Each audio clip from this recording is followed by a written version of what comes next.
Hello बच्चों, welcome to my channel. तो आज मैं आपको इस वीडियो में, जैसा कि आपने थंबनेल में देख लिया होगा, कि आज मैं आपको इस वीडियो में ये बताने जा रहा हूँ क्या बोर्ड एग्जाम में हर सब्जेक्ट में 100 में 100 आ सकते हैं। Is this possible? क्या ये संभव है? तो यार एक एक सब्जेक्ट्स के बारे में एक एक करके बात करेंगे। तो सबसे पहले हम शुरुआत करते हैं इंग्लिश लैंग्वेज से।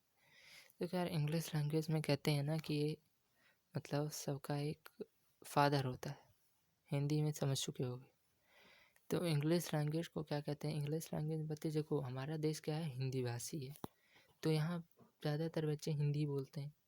इंग्लिश कहाँ से आई है? इंग्लिश ब्रिटेन और इन सब जगहों से, अमेरिका में बोली जाती है। तो हम तो वहाँ के हैं नहीं, तो हमें उतनी इंग्लिश आती नहीं। जो भी इंग्लिश आती है, जो ज़्यादा पढ़ने में माहिर हैं, वही इंग्लिश ज़्यादा जल्दी कैच कर पाते हैं। जो सिंपल वर्ड्स हैं इंग्लिश में, वो तो हम जल्दी कैच कर सकते हैं। उन्हें भी कैच करने में कुछ लोगों को समय लगता है, लेकिन जो डिफ़िकल्ट वर्ड्स हैं, मिसेलेनियस वर्ड्स हैं, उन्हें हम जल्दी कैच नहीं कर पाते। और इसी की वजह से क्या होता है कि हमारे बोर्ड एग्ज़ाम में भी इंग्लिश लैंग्वेज में ही ज़्यादातर बच्चों के कम मार्क्स आते हैं। और इसी का डर होता है बच्चों में, क्योंकि इंग्लिश लैंग्वेज और इंग्लिश लिटरेचर दोनों ही कंपलसरी सब्जेक्ट्स हैं। तो यार इंग्लिश लैंग्वेज में अगर कंपोजिशन की, सबसे पहले कंपोजिशन आता है, 20 मार्क्स का ये होता है। कंपोजिशन 20 मार्क्स का। तो यहाँ क्या डर होता है बच्चों में कि बच्चे ये सोचते रहते हैं कि हाँ, कंपोजिशन हम लिख ही नहीं पाएंगे, या कीवर्ड्स के बारे में ज़्यादा लिखना होता है, सही से लिखना होता है, हैंड राइटिंग बना के लिखनी होती है। बहुत की हैंड राइटिंग अच्छी होती है, फिर भी उन्हें मार्क्स नहीं मिलते, क्योंकि वो कीवर्ड्स नहीं लिखते और इंग्लिश के स्टेटमेंट सही से नहीं लिख पाते, सेंटेंस सही से बना ही नहीं पाते। कुछ बच्चे तो समझ ही नहीं पाते स्टेटमेंट्स को। लेकिन जो पढ़ने वाले भी बच्चे हैं, वो भी कई बार धोखा खाते हैं इंग्लिश में। जो साइंस के हैं, जो इंग्लिश लैंग्वेज समझ पाते हैं अच्छे से, उनको छोड़ के जितने भी बच्चे हैं ना, वो इंग्लिश लैंग्वेज से डरते हैं। तो कंपोजिशन हो गया, कंपोजिशन में बच्चे डरते हैं। फिर इसके बाद लेटर आता है। लेटर में क्या होता है? लेटर में तुम्हारे यहाँ देखो, कंपोजिशन में 20 में 20 तुम्हारे मिल सकते हैं। लेटर में क्या होता है कि लेटर में तुम्हारे 10 में से 9 मार्क्स ही कहे जाते हैं कि मैक्सिमम होते हैं। 10 में से 9 मार्क्स ही मिल सकते हैं तुमको लेटर में। इसके बाद आता है तुम्हारा email notice. Email notice 5-5 marks के दोनों होते हैं। यहाँ बच्चे आसानी से लिख लेते हैं। कंप्रीहेंशन आता है। इसके बाद कंप्रीहेंशन में जो वर्ड मीनिंग्स होती हैं, इसके बाद और 5-6 क्वेश्चंस होते हैं। दो मार्क्स के 5 और 1 मार्क्स का 1 क्वेश्चन होता है शायद, इसी तरीके से। फिर 8 मार्क्स का एक तीसरा वाला क्वेश्चन होता है, जिसमें 50 वर्ड्स लिखना होता है, ब्रैकेट बना के। फिर इसके बाद आता है तुम्हारा ग्रामर सेक्शन। ग्रामर सेक्शन में क्या आता है? तुम्हारा वर्ड फिलिंग आता है, 4 मार्क्स का होता है वर्ड फिलिंग। यहाँ पे तुम्हें वर्ड फिलिंग में बच्चे कर लेते हैं आसानी से, तो वैसे यहाँ भी नहीं कर पाते, क्योंकि यहाँ पे थोड़ा ट्रिकी हो जाता है। क्या लिखें? इन्फिनिटिव, नॉन फाइनाइट, फाइनाइट में, नॉन फाइनाइट में तो और भी ज़्यादा इन्फिनिटिव तो कर लेते हो, लेकिन जीरेंड और पार्टिसिपल में फंसता है। फिर इसके बाद आता है तुम्हारा फ्रेजल वर्ड्स वाला। इसमें 4 फ्रेजल वर्ड्स होते हैं, 4 प्रपोजिशन होते हैं। टोटल 4 मार्क्स का ये होता है। आधे आधे मार्क्स के 8 क्वेश्चन होते हैं।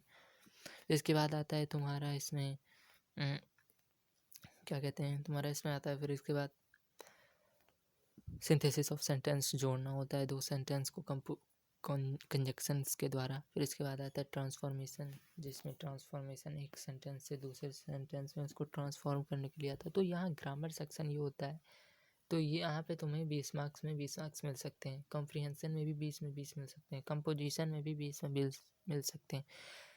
ईमेल और नोटिस में दोनों को मिला के 10 में 10 मिल सकते हैं। लेकिन लेटर में क्या होता है? तुम्हें 10 में 9 ही मिल सकते हैं। लेटर में कहते हैं 1 मार्क्स कट कर लिए जाते हैं, चाहे किसी भी तरीके से आप लिखो।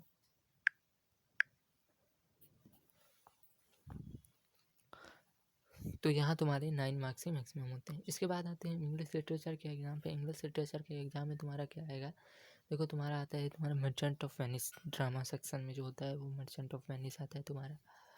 तो ड्रामा सेक्शन में क्या है? तुम्हारा मर्चेंट ऑफ वेनिस आएगा। तो यहाँ क्या होता है? पहले 16 MCQs आएंगे तुम्हारे इस बार। 16 MCQ आएंगे। तो वहाँ तुम्हें हर सेक्शन को मिला के आएगा। सेक्शन मतलब क्या कहते हैं, शॉर्ट स्टोरी और पोएम और ड्रामा से, तीनों से मिला के थोड़े थोड़े आते हैं। तो MCQ कर ले जाओगे अगर तुम सही से पढ़े होगे तो। क्योंकि MCQ में क्या होता है कि ड्रामा जो होता है, ड्रामा से शॉर्ट स्टोरी पोएम वाले तो कर ले जाओगे, लेकिन ड्रामा से थोड़े मिसलेनियस आ जाते हैं, क्योंकि वहाँ पे शेक्सपियर की भी लैंग्वेज है और क्या कहते हैं कि ऑर्डिनरी लैंग्वेज भी देते हैं, तो वहाँ थोड़ा बच्चों को समझने में कन्फ्यूजन हो जाता है, तो इससे बच्चे थोड़ा समझ नहीं पाते हैं और गलती कर देते हैं। लेकिन MCQ में अगर तुम 16 में 16 ले आए, फिर इसके बाद आता है तुम्हारा ड्रामा सेक्शन जिसमें 2 क्वेश्चन हैं, शॉर्ट स्टोरी जिसमें 2 क्वेश्चन हैं, पोएम जिसमें 2 क्वेश्चन हैं। इनमें से तुम्हें कितने करने होते हैं? टोटल 4। एक कंपलसरी होता है तीनों में से करना।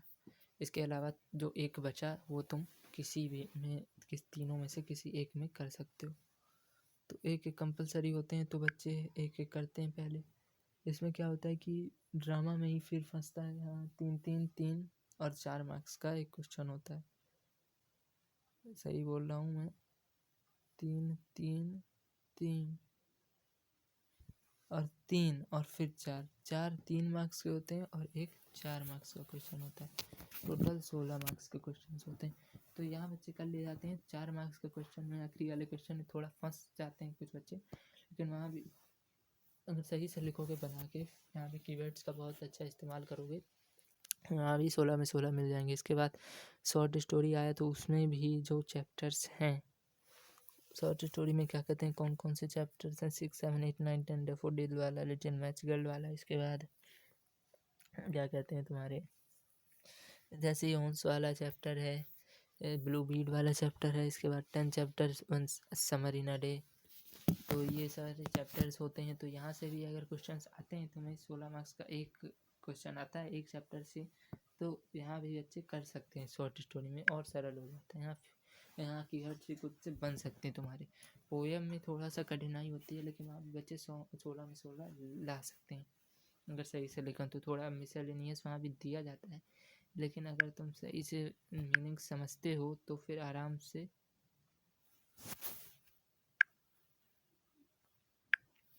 लिख सकते हो। तो ये हो गया तुम्हारे 64 मार्क्स, 48 मार्क्स यहाँ, 16 मार्क्स MCQ से, और इसके अलावा एक क्वेश्चन जहाँ से तुम लिखना चाहो। शॉर्ट स्टोरी मैं रिकमेंड करूँगा, वहाँ से लिखोगे तो तुम्हें ज़्यादा 16 में 16 मिलने के चांसेस हैं। तो यहाँ 100 में 100 ला सकते हो तुम इंग्लिश लिटरेचर में, इंग्लिश लैंग्वेज में 100 में 99 आ सकते हैं तुम्हारे मैक्सिमम। इसके बाद आता है तुम्हारा मैथमेटिक्स की बात करने अगर हम, तो मैथमेटिक्स का पेपर जो होता है बोर्ड्स के हिसाब से तो बहुत सरल आता है। अगर कठिन भी थोड़ा आएगा तो यहाँ बच्चे मैथ्स में ज़्यादातर बच्चे अब करने लगे हैं क्वेश्चंस। कुछ बच्चे डरते हैं, लेकिन जो ज़्यादातर बच्चे जो निम्न वर्ग से आ रहे हैं और मिडिल क्लासेस से, वो मैथ में ज़्यादा रुचि दिखा रहे हैं, और वो अब क्वेश्चंस करने में मैथ के ज़्यादा ध्यान देते हैं इंपॉर्टेंस, क्योंकि IIT की अब होड़ लग चुकी है। तो इस IIT को माइंड में रख के बच्चे अभी से ही प्रिपेयर होना चालू हो जाते हैं। तो 10th हो या 12th हो, बच्चे दोनों में ही आसानी से कर सकते हैं। मैं ये 10th की बात कर रहा हूँ, 12th में भी इसी तरीके की कंडीशंस होती है। 12th में भी कोई कठिन नहीं होता है कि कर सकते हो तुम आराम से।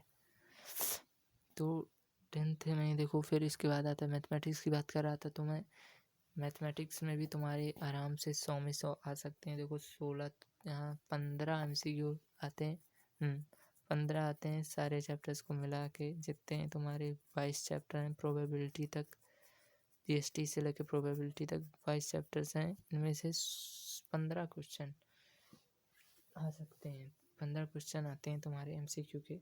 15 में 15 यहाँ आसानी से तुम स्कोर कर सकते हो। इसके बाद तुम्हारा आता है एक एक सेक्शन, मतलब 4 कंपलसरी सेक्शन आता है। करीब कितने मार्क्स का होता है? 25 मार्क्स का।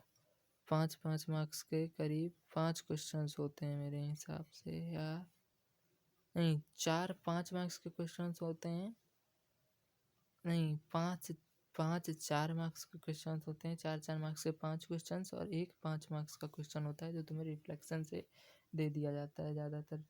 तो जो 4 मार्क्स के क्वेश्चन होते हैं उनमें क्वाड्रेटिक इक्वेशन से आने के ज़्यादा रहते हैं, ट्रिग्नोमेट्री से आने के ज़्यादा रहते हैं, रेशियो प्रोपोर्शन से आने के ज़्यादा रहते हैं। 3 ये हो गए, और 2 कहीं और से मैट्रिसेस से भी आ सकते हैं, GST से भी आ सकते हैं। इसके अलावा लीनियर इनइक्वालिटीज से आने लगभग नामुमकिन होते हैं। तो इस तरीके से ये 5 मैंने बताया 4-4 मार्क्स के क्वेश्चन यहाँ से आ सकते हैं। यहाँ से तो 3 में तो लगभग आएगा ही आएगा, जितना मैंने बताया वो 4 मार्क्स का क्वेश्चन से 3 में तो आएगा ही, 5 में। और एक जो 5 मार्क्स का बचा हुआ वो रिफ्लेक्शन से 99% आने के चांसेस हर बार रहते हैं। तो ये हो गया। फिर इसके बाद 40 मार्क्स का तुम्हारा पहला सेक्शन हो गया। 40 में 40 तुम आसानी से स्कोर कर सकते हो। इसके बाद अगला 40 मार्क्स भी सरल होता है। हर एक सेक्शन 10-10 मार्क्स का होता है, जिसमें अलग अलग चैप्टर से 3-3 और 4 मार्क्स के क्वेश्चन आते हैं। सर्कल में बच्चे थोड़ा बहुत फंसते हैं तो वहाँ 3-4 मार्क्स से कर लेते हैं, तो सर्कल 3 मार्क्स का होता है तो वहाँ नहीं कर पाते। 4 और 3 मार्क्स से कर लेते 3 या 3 मार्क्स से कर लेते हैं तो 4 मार्क्स से सर्कल होता है तो वहाँ भी फंसते हैं। या कोई भी होता है तो एक में बच्चे फंस जाते हैं। लेकिन अगर तुम सही से पढ़ोगे और बच्चे जिस तरीके से इंटरेस्ट दिखाते हैं मैथ में, तो वहाँ बच्चे कर ले जाते हैं। 100 में 100 यहाँ पॉसिबल हो जाते हैं बच्चों के। क्योंकि देखो हर सब्जेक्ट में 20 में 20 तो तुम्हारे स्कूल वाले दे ही देते हैं, क्योंकि स्कूल वाला कोई भी नहीं चाहता कि मेरा बच्चा कम आए, कम मार्क्स लाए, तो वो तो दे ही देते हैं तुम्हारे 20 में 20। इसके बाद तुम्हारा फिजिक्स की अगर बात करनी है तो फिजिक्स में भी आसान चैप्टर्स है। मूवमेंट ऑफ फोर्स है, वर्क एनर्जी पावर है, मशीन्स है। यहाँ से भी पैटर्न क्या होता है, यहाँ का भी देखो 15 मार्क्स के यहाँ भी MCQ मिलेंगे। 12 चैप्टर से 15 मार्क्स से MCQ, तो यहाँ भी आराम से कर सकते हो। इसके अलावा इसके बाद क्या होता है पैटर्न, 2-2 3-3 मार्क्स के क्वेश्चंस मिलते हैं, 2-2 मार्क्स के क्वेश्चंस मिलते हैं। सेक्शन ए की बात कर रहा हूँ तो यहाँ भी तुम आसानी से कर लोगे, आसानी से कर लोगे। यहाँ डिफ़िकल्ट नहीं होता कोई क्वेश्चन ज़्यादा जो सेक्शन नहीं होता है। तो 40 तुमने यहाँ पे सिक्योर कर लिया। अगले बचे हुए 40 में क्या होता है, तुम्हारे मैथ की तरीके ही 3-3 और 4 मार्क्स के क्वेश्चन आते हैं, या 2-2 1-1 3-3 ऐसे करके भी आ सकता है। मैथ की तरीके नहीं आता है यहाँ पे, भूल गया। तो इस तरीके से आते हैं तुम्हारे क्वेश्चंस। तो यहाँ भी तुम 40 में 40 स्कोर कर सकते हो। देखो लाइट में जो ये होता है मिरर वाला, तो यहाँ बच्चे फंसते हैं, मिरर फार्मूला नहीं आता बच्चों को, तो यहाँ अगर पढ़ोगे तुम यहाँ स्कोर कर सकते हो। या इसके अलावा छोड़ कर भी देखो तो 6 क्वेश्चंस होते हैं, जिसमें सेक्शन बी में 4 करने होते हैं, तो यहाँ कर सकते हो। इसके बाद इसमें 100 में 100 आ सकते हैं। केमिस्ट्री हुई तो फिजिक्स में 100 में 100 आ सकते हैं। इसके बाद केमिस्ट्री में क्या होता है, रिएक्शंस में तुम्हें बहुत प्रॉब्लम होती है। ऑर्गेनिक केमिस्ट्री वाला जो आखिरी चैप्टर 12th चैप्टर, वहाँ थोड़ी सी प्रॉब्लम हो जाती है तुमको। ये मैं 10th के बच्चों की बात कर रहा हूँ, जो मैं ये बात कर रहा हूँ कि 100 में 100 आ सकते हैं हर एग्जाम में, तो 10th के बच्चों की बात कर रहा हूँ। 12th के बच्चे भी से पूछ सकते हैं। मैंने 12th का वैसे एग्जाम अभी दिया नहीं है, लेकिन अगर आप पूछना चाहें तो पूछ सकते हैं। वैसे थोड़ा मैं कोशिश करके बता सकता हूँ, क्योंकि देखो इंग्लिश टीचर तो मैं आराम से बता सकता हूँ। फिजिकल एजुकेशन वहाँ हिंदी हो जाती है, कंप्यूटर हो जाती है, तो वहाँ भी लिए हैं बच्चे, तो वहाँ भी मैं बता सकता हूँ। फिजिक्स केमिस्ट्री में भी बता सकता हूँ मैं। बायोलॉजी लिए हैं या मैथ में नहीं बता पाऊँगा मैं सही से। फिजिक्स केमिस्ट्री बायोलॉजी लिए हैं तो वहाँ 12th का भी मैं बता सकता हूँ। तो केमिस्ट्री की बात कर रहा था मैं, तो केमिस्ट्री में रिएक्शंस बच्चों को नहीं आते हैं, सही से नहीं बना पाते हैं, सही से कोएफिशिएंट यूज़ नहीं कर पाते। अमोनिया हाइड्रोक्लोरिक एसिड और ये सल्फ्यूरिक एसिड, नाइट्रिक एसिड डालने से, और ऑर्गेनिक केमिस्ट्री नहीं आती। तो यहाँ तो हमें थोड़ा सा ध्यान लगाने की ज़रूरत है। यहाँ एक चार्ट भी देते हैं कई मास्टर्स, जो इंपॉर्टेंट रिएक्शंस आए बोर्ड्स में, प्रीवियस ईयर के क्वेश्चन पढ़ो तो वहाँ से तुम कर सकते हो। यहाँ भी 100 में 100 लाना पॉसिबल है। इसके अलावा आता है हिंदी में तो तुम जानते हो हिंदी में क्या पोजीशंस होती हैं। इतना सरल नहीं होता, लेकिन आराम से करोगे, सही से करोगे तो 100 में 100 यहाँ आ जाते हैं बच्चों के। निबंध सही से लिखोगे तो, पत्र लेखन। इसके अलावा आता है इसके बाद तुम्हारा फिजिकल एजुकेशन, जहाँ तुम 100 में 100 आसानी से ला सकते हो। यहाँ फिजिकल एजुकेशन में होता है क्या कहते हैं, क्रिकेट, वॉलीबॉल, प्रैक्टिकल वाला 50 में 50 ज़्यादा बच्चे स्कोर कर जाते हैं। थ्योरी में बच्चे थोड़ा बहुत फंसेंगे, क्योंकि MCQ लेकिन उन्हें बचा लेगा 20 मार्क्स के। यहाँ MCQ सबसे ज़्यादा MCQ होते हैं, तो यहाँ बच जाएंगे बच्चे 50 में 50, मतलब 100 में 100 स्कोर कर सकते हो यहाँ भी। इसके बाद आता है तुम्हारा बायोलॉजी में भी तुम स्कोर कर सकते हो 100 में 100। यहाँ भी तुम्हारे 15 MCQ आएंगे या 16 MCQ आते हैं शायद, तो यहाँ भी स्कोर कर सकते हो। यहाँ देखो यहाँ जो चैप्टर्स हैं, जेनेटिक्स वाला चैप्टर होता है, अलग अलग तरीके के चैप्टर्स हैं, आई ईयर्स ऑर्गन्स वाले, नर्वस सिस्टम वाले चैप्टर, तो यहाँ भी सरल होता है। हिस्ट्री सिविक्स में भी सरल होता है, बहुत बच्चे 100 में 100 स्कोर कर जाते हैं यहाँ पे। ज्योग्राफी का पेपर भी सरल ही होता है, मैप और टोपोग्राफी में तुम कर लोगे तो आराम से 100 में 100 ला सकते हो। इस तरीके से ये मेरी पेशकश थी एक। अगर तुम और वीडियो भी चाहते हो तो कमेंट करके बताओ, मैं मुझे बोर्ड्स के बारे में, हर एग्ज़ाम के बारे में बताऊंगा। चैनल को सब्सक्राइब करो और शेयर करो ज़्यादा से ज़्यादा बच्चों तक, जिससे उन्हें भी कुछ हेल्प मिल सके और वो भी बोर्ड्स में 90% स्कोर कर सकें।